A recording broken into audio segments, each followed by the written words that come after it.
Des personnalités du monde du design telles que Charles Rennie Mackintosh, Anthony Gaudí, Gio Ponti et Isamu Noguchi sont représentées. 158 œuvres classiques sont exposées, offrant aux visiteurs un microcosme de l'histoire du design moderne. 现代的文明史上最重要的一些人。 Ces œuvres proviennent des figures les plus importantes de l'histoire du design moderne. Par exemple, cette chaise de Ludwig Mies van der Rohe. Il était le président du Bauhaus. Cette chaise explore de nouveaux métiers en utilisant de nouveaux matériaux à l'époque, comme la combinaison de l'acier et du cuir. 皮革它们的组合这时候也有新的这种加工的工艺。 Les œuvres étonnantes donnent un aperçu des changements profonds du design moderne durant un siècle.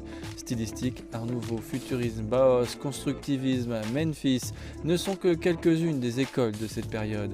L'histoire du design moderne n'est pas seulement une manière de saluer, mais aussi de critiquer et de déconstruire une industrie. C'est son existence qui permet d'allier tradition et modernité, rationalité et romantisme.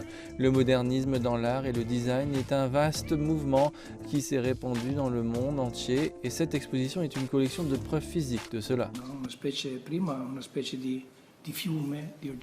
L'exposition est comme une rivière d'objets, où elle traverse différents pays et rassemble différentes caractéristiques de ces lieux.